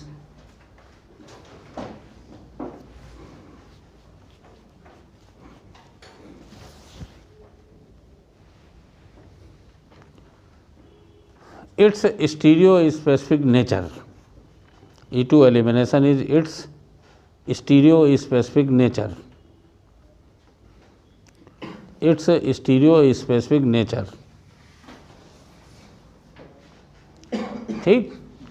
E2 elimination is anti elimination और ट्रांस एलिमिनेशन। E2 elimination बेटा इसको ट्रांस रूल कहा जाता है, इसको ट्रांस रूल कहते ही हैं। E2 elimination is anti elimination और trans elimination such that both the departing group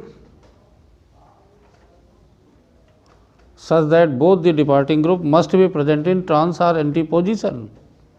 Both the departing group must be present in trans or anti position.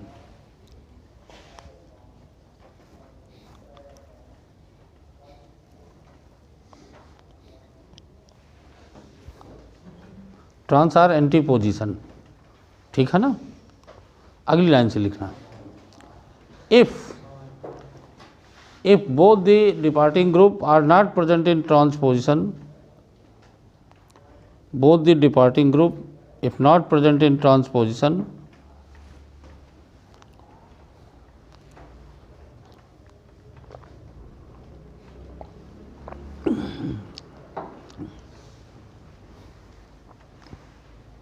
then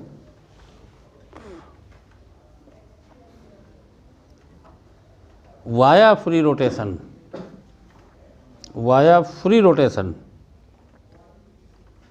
molecule oriented themselves या itself, molecule oriented itself in such a way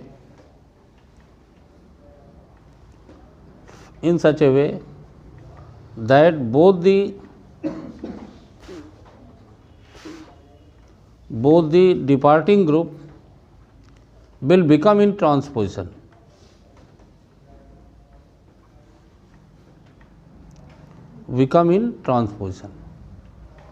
ठीक है ना, become in trans position। अब अगली line में लिखो, if such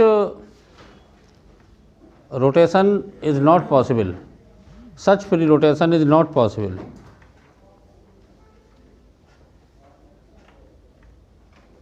then either elimination will not take place. If such free rotation is not possible, then either elimination will not take place or will take place at other position,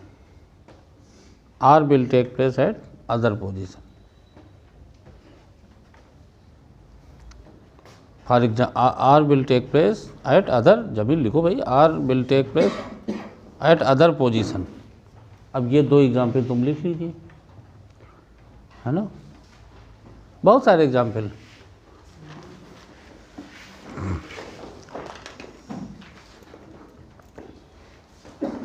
मतलब फिर अब देखो जो बनना ये चाहिए, ये जेईई मेंस में कई बार पूछा गया, बनना ये चाहिए, बन ये रहा है, मतलब एंटी सर्जब ज़्यादा बन रहा है क्योंकि साइक्लोएल्केन में हिंडर्ड रोटेशन होता है। अब रोटेशन फेवरेबल है नहीं,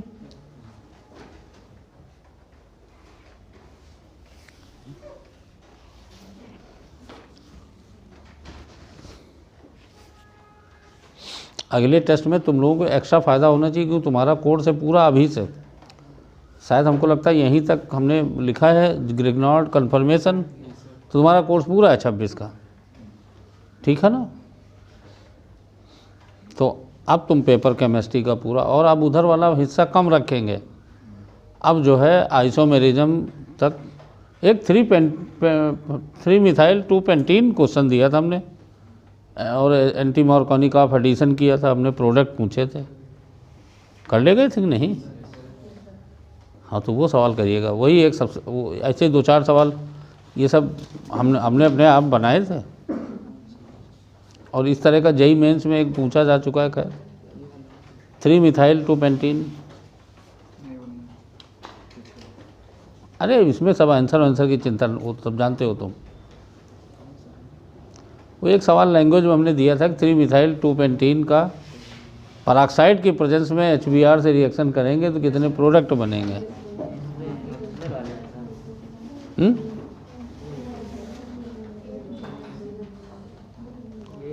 नहीं वो नहीं था, वो तो CF ये भी गलत कर दिए थे क्या सुनील?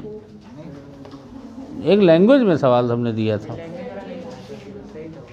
वही ऐसे आसान सवाल आएंगे। अब उसमें जानते हो क्या था, 2 कारल सेंटर बन रहे थे, 2 की पावर 2 हो जाएगा, लैंग्वेज में था।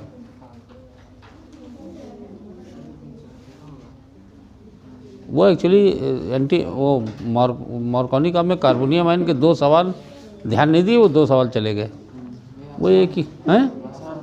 हाँ, तो और ऐसे ही आएंगे सवाल। मतलब ऑप्टिकल आइसोमेरिज्म को हम इसी तरह से पूछेंगे। अब अलग से सवाल नहीं देंगे। 592 आ रहे हैं? अरे भाई, हम तो बड़े खुश हुए थे 592। हर्षवर्धन, तुमसे भाई यही उम्मीद है कि मोर देन 600 तुमसे उम्मीद ही है। और हम लोग देखिए सर लोग सब लोग कितनी मेहनत करते हैं। अब यार तुम तो छुट्टी ले लिए तो अपना रिवीजन, अब हम लोग यहाँ पेपर और 100 क्वेश्चन 50 क्वेश्चन के सलूशन और सब एक सलूशन देना, तो अब क्लास में होता तो जल्दी हो जाता भाई। अब उसमें आधे किए होते तुम लोग तो, लेकिन अब वो पूरा सलूशन पहले डाल दिया गया कि जिससे तुम्हारे क्लास का नुकसान न हो। तो ये समझ पाए कि नहीं? ये 2 क्वेश्चन इम्पॉर्टेंट हैं। तो आगे हम तुमको करके दिखाते हैं। देखिए, ये जो कन्फर्मेशन पढ़ाया था उसका मतलब, उसका यूज क्या है।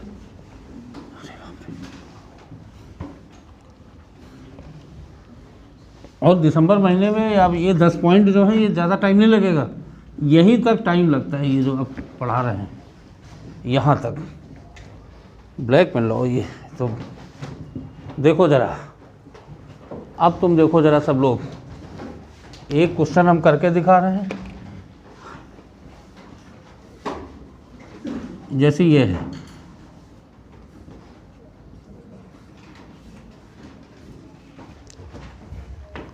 कितने कायरल सेंटर हैं? 2। डिविजिबल है या नॉट डिविजिबल?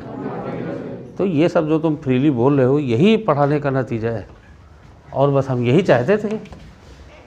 नहीं तो ये अब 2 हैं तो 2 रेसमिक मिक्सचर, एक मान लो ये है, मतलब 4, या RS करके लिख दिया जाएगा, RR SS RS SR। अब एक पेयर को बदल देते हैं। बेटा पहले तुम्हारे एम्स का जब पेपर आता था ऐसे सवाल पूछे जाते थे, यहाँ दे देते थे एल्कोहलिक KH और फिर पूछते थे क्या प्रोडक्ट बनेगा। समझे? ये सवाल हमने बहुत कराए, बहुत पूछे गए हैं पहले 2003, 4, 5 में इस तरह के सवाल बहुत आते थे एम्स में। अब तुमसे अगर ऐसे पूछा जाए तो ध्यान रखिए, अब बिना कन्फर्मेशन बनाए हुए पहले तो निकलने वाले ग्रुप बताओ कौन कौन से होने चाहिए। Br और दूसरे कार्बन से। तुम ये ना समझो कि ये एंटी है, समझे? ये एंटी नहीं बेटा, फिशर प्रोजेक्शन है, इसमें थोड़ा एंटी समझ पाओगे। अब इसको तुम कन्फर्मेशन में बनाओ, तब एंटी करो तुम Br और H। समझे? तो देखो इसको पहले कन्फर्मेशन बनाओ। ये वाला नीचे वाला कार्बन है, बाएं H है, दाएं C2H5 है, ये मिथाइल है। दूसरा वाला फुली इक्लिप्स बना देना है। देखो ये हो गया। अब तुम जरा मार्क कर लो तुम्हारे निकलने वाले ग्रुप। एक कार्बन से Br है और दूसरे से H। ये दोनों बेटा एंटी होने चाहिए। अब तुम अंदाज़ा लगा पाओगे एलिमिनेशन जब होगा जब Br और H ये दोनों एंटी होने चाहिए। तो आप बताओ भाई, अब इस बॉन्ड को तो घुमा पाओगे, तो Br H के एंटी करो, कितना रोटेट करोगे बताओ? 60 डिग्री। तो 60 डिग्री रोटेशन, ठीक। इसको तो फिक्स ही रखना है। देखो सब लोग, ये Br यहाँ आ गया, ये मिथाइल यहाँ आ गया और H यहाँ आ जाएगा। अब बेटा एलिमिनेशन होगा, समझे?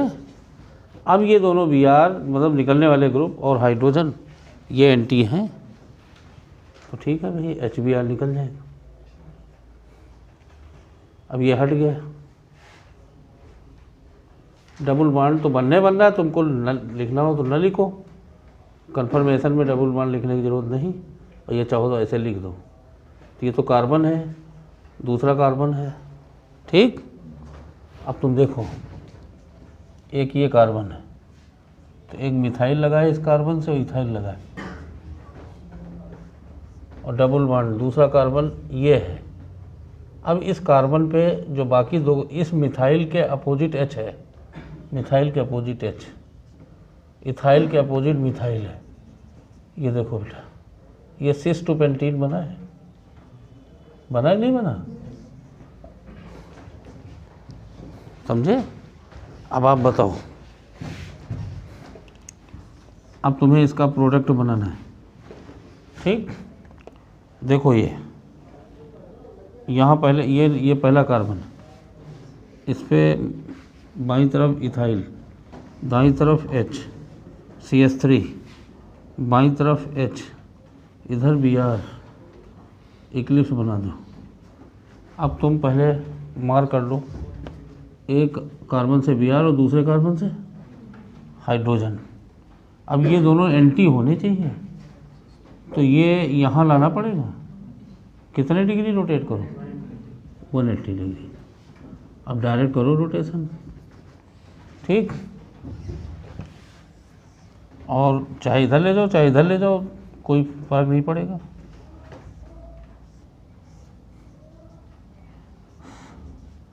अब ये Br यहाँ चला गया, मिथाइल बेटा यहाँ आ जाएगा क्योंकि 180 रोटेट कर रहे हो, H यहाँ। अब ये Br और ये H निकल जाएगा, ठीक।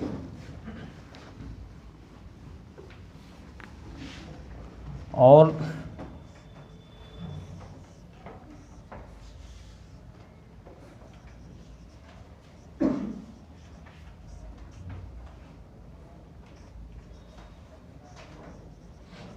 ये, ठीक। अब ये कार्बन है, इससे मिथाइल जुड़ा है और इथाइल, दूसरा कार्बन। अब मिथाइल के अपोजिट मिथाइल है, तो ये ट्रांस नहीं हो गया, ये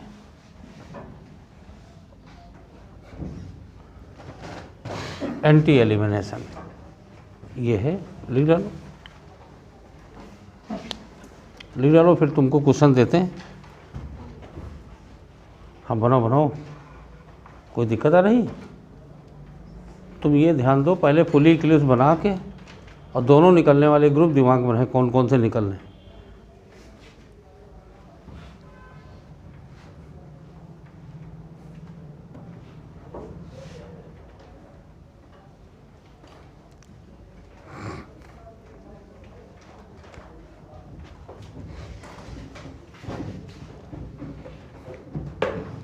ये है, देखिए कन्फर्मेशन का फ़ायदा, एंटी एलिमिनेशन। अगर ऐसे आत्मिक दे दिया गया प्रोडक्ट रिएक्टेंट कि अब निकालो, तो फिर तुमको एंटी एलिमिनेशन ध्यान रखना पड़ेगा बच्चा।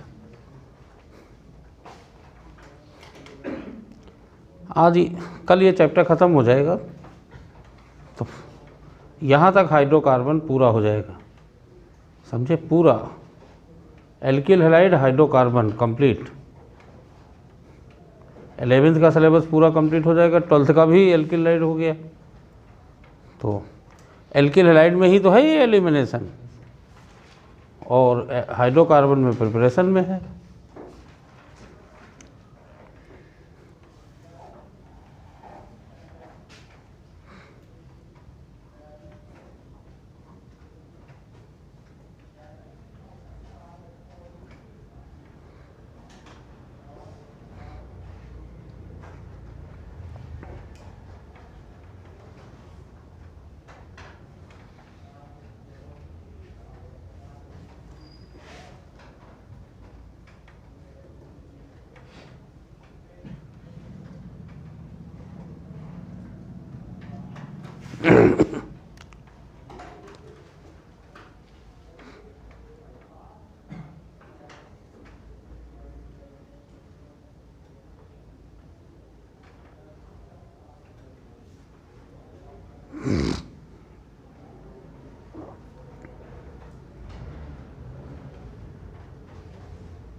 अब ये सब स्टीरियोकेमिस्ट्री में पढ़ाते तो बहुत लेथार्जिक हो जाता है,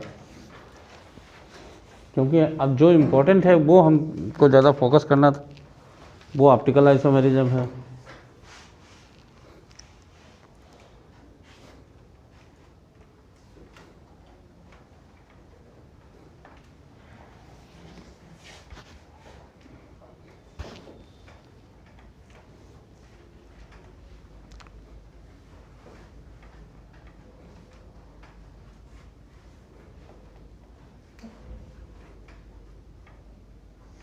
प्रबल बना लोगे अब ये?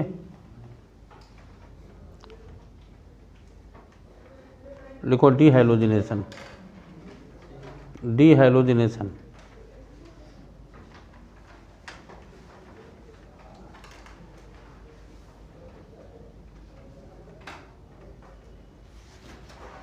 ये हमने तुमको बताया नहीं था, जिंक के साथ लोगे तो एल्कीन बन जाता है, डीहाइलोजिनेशन।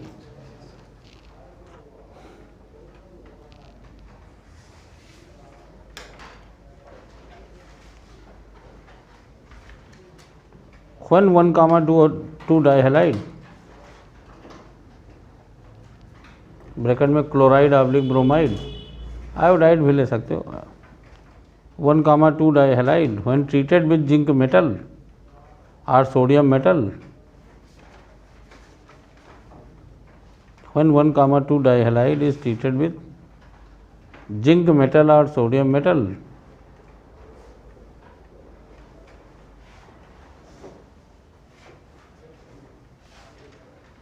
then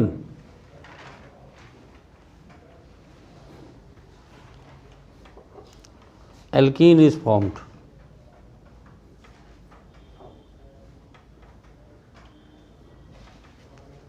Alkene is formed. This reaction is called as dehalogenation. दो हाइलोजन निकल जाए तो dehalogenation. This reaction is called as dehalogenation.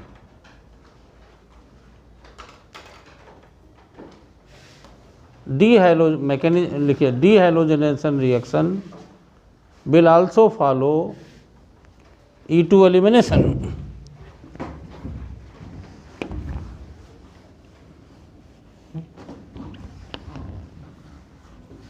E2 elimination such that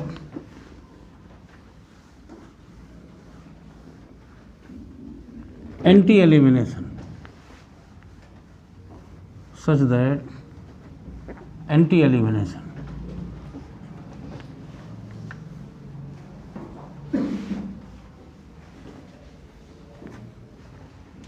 both the departing halogen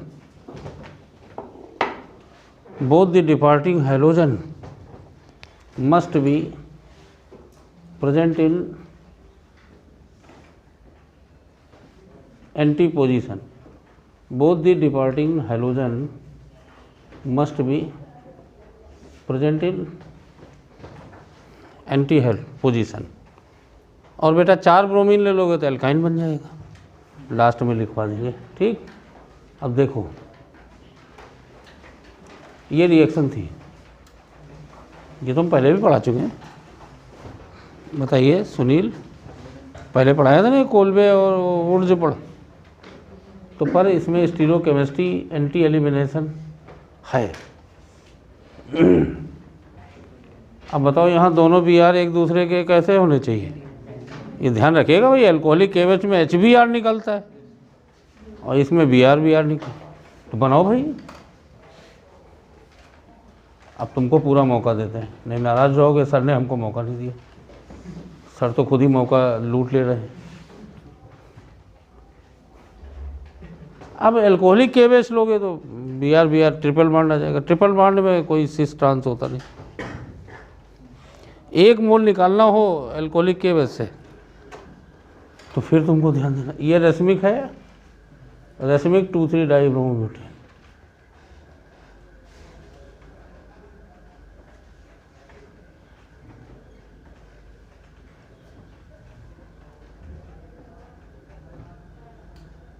ये बेटा मीजो है,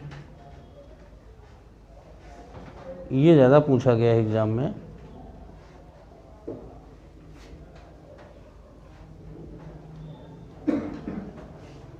कभी कभी जिंक और अल्कोहल दे देते हैं, या जिंक डस्ट दे देंगे, या जिंक एस्टिक एसिड दे देंगे, तुम्हारा मेन काम जिंक से होना चाहिए।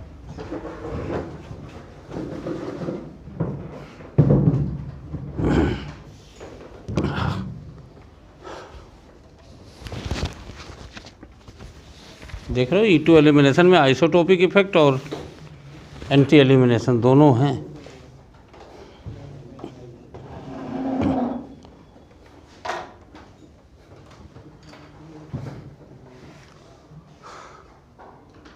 मोबाइल ने देखो, तुम क्या करते हो, तुम लिखो तो फिर वही बहानेबाजी तुम करते हो। अब तो जेब में रखो, काहे कोई फ़ोन करेगा।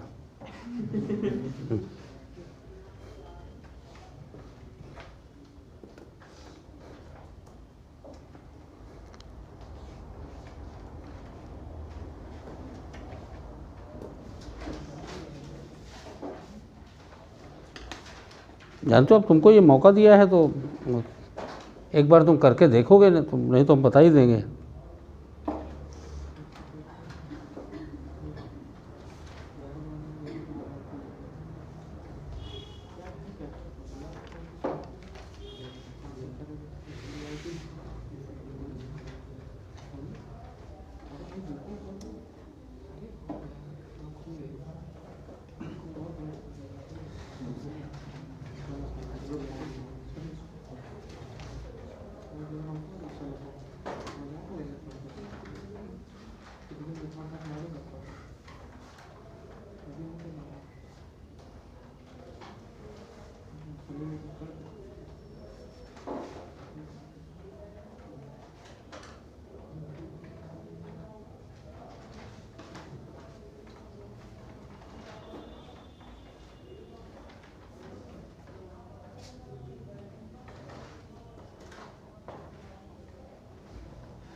बना लिया दोनों। देखो गुप्ता बड़ा भाई स्लो स्पीड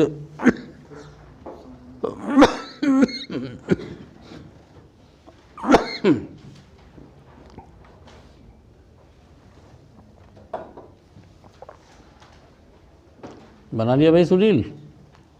आसान है। तुमने बनाया बच्चा? दोनों बन गए? तो पहले वाले में क्या प्रोडक्ट था?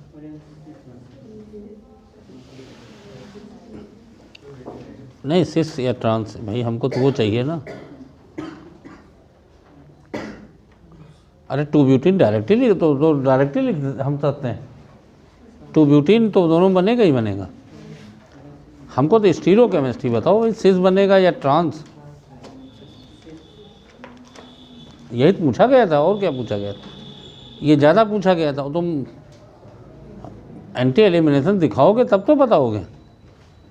और वैसे तो HBr निकाल दो, 2 ब्यूटीन बनेगा ही। BR निकालोगे तो देव गुप्ता खाल खींचेंगे। तुम इतना देर लगा दियो।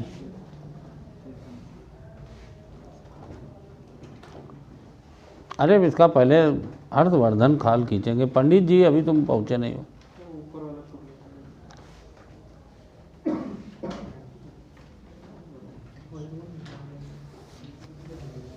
टू ब्यूटीन तो बनेगा ही। 2 ब्यूटीन में थोड़ा कोई डाउट है। इसमें दोनों निकलने वाले ग्रुप क्या हैं? BR है ना? तो बस आप उसमें क्या दिक्कत है? इसे कंफर्मेशन बनाओ। पहले ये तुम्हारा जो है, और हमने तुमको तरीका बताया, जो बाएं है उसको बाएं लिख दो, जो दाएं है उसको दाईं तरफ लिख दो। ये पहला कार्बन होगा फुली इक्लिप्स। पहली पिक्चर फुली इक्लिप्स की बनानी है। तो दूसरा वाला कार्बन जो है ये H, ये Br और ये मिथाइल, ये बन गया भाई। ठीक। अब निकलने वाले ग्रुप कौन कौन से हैं? Br हैं भाई, जिंक लिया इसलिए। एल्कोहलिक केवल लेते तो HBr। तो एक Br एक कार्बन का ये है, एक ये है। अब ये दोनों एंटी होने चाहिए। ये किया कि नहीं है? तो अब एंटी होने के लिए ये Br यहाँ ले आओ, तो कितना रोटेशन करोगे?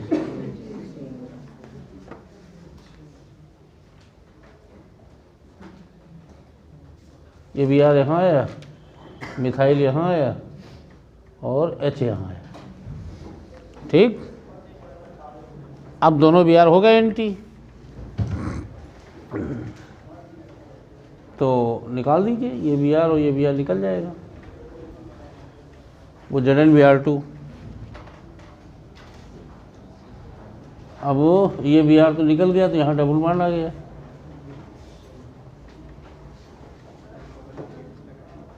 अब ये कार्बन है, दूसरा वाला भी कार्बन।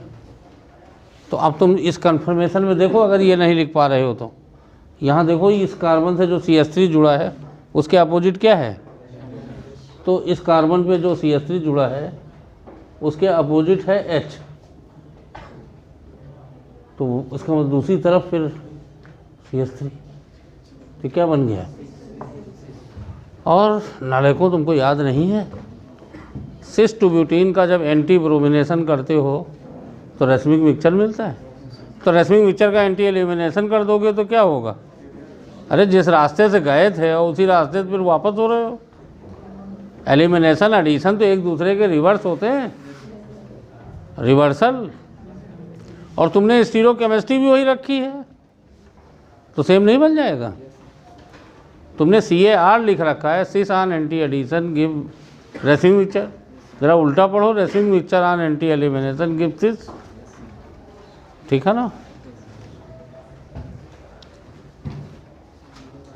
अब इसमें बताओ, ये ज़्यादा इम्पोर्टेंट है। H Br CH3। अब दूसरा वाला कार्बन H Br CH3। ठीक। अब ये दो Br एंटी होने चाहिए, क्योंकि जिंक के साथ कर रहे हो तो 180 डिग्री। तो इसको रोटेट कर दो। अरे ये तुमको हमने कम से कम रोटेशन फुली इक्लिप्स, IIT में तो हम इसके बहुत आगे चले जाते थे। हम यही काम साहर्स में करवाते थे कि नहीं, इसमें भी करो उसमें भी करो। आईआईटी वाले क्या करते हैं, पैराग्राफ में 4 साहर्स दे दिया एक ही मालिक्यूल का, 4 फिशर प्रोजेक्शन दे दिया उसी मालिक्यूल का, 4 दे दिए न्यूमैनन उसी मालिक्यूल के, और फिर बताया कि सबको 60 डिग्री रोटेट करो तो कितने एनेंशियोमर बनेंगे, कितने डायस्ट्रोमर, ये सवाल आते हैं। तो इसका मतलब है कि तुम्हें भाई कन्फर्म ये जो पिक्चराइजेशन है इन पे पकड़ हो, बस सबको एक दूसरे में कन्वर्ट करने की पकड़ हो। तो अब भाई 180 डिग्री रोटेट करोगे, सेंटर से जुड़े बॉन्ड पे कोई असर नहीं पड़ता है, ये भी यार इधर हो जाएगा, मिथाइल यहाँ आ जाएगा, ये H हो जाएगा। ठीक, हो सकता है ऐसे क्वेश्चन दे देंगे, ऐसे लिखा हो कि जिंक के साथ क्या बनेगा, या ये कंफर्मेशन दे देंगे भाई जिंक के साथ क्या बनेगा, है ना। तो आप समझ जाइए एंटी होने चाहिए।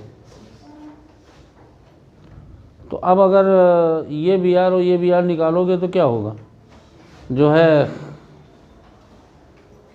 CH3H double bond methyl H, अब ये कार्बन है और दूसरा वाला भी कार्बन है, तो एंटी बन जाएगा, इसमें ट्रांस बन जाएगा।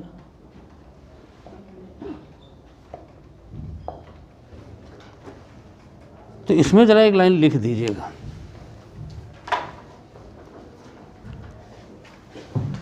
Due to anti elimination racemic mixture of 2,3-dibromobutane, due to anti elimination racemic mixture of due to anti elimination racemic mixture of 2,3-dibromobutane will give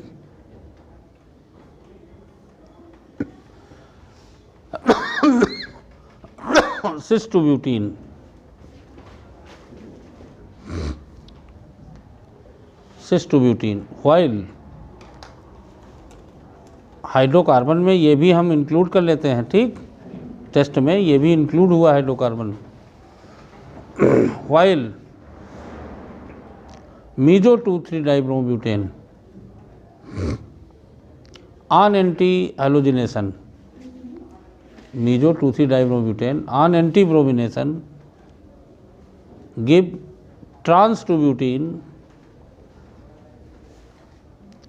when treated with zinc। बच्चों एक बात ध्यान दीजिएगा, अगर टेट्राब्रोमो को हीट करोगे तो क्या होगा, एल्काइल, तो नोट करके लिख देना, when 1122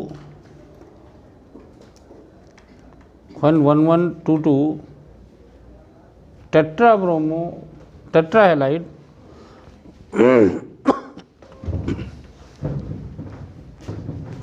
are heated with zinc, then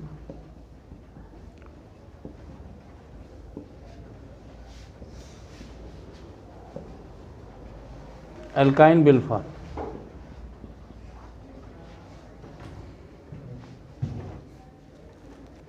ठीक, अब देखो E2 पूरा हो गया, कल E1 छोटा है, E1 और सेट जब फिर कल पढ़ा दें।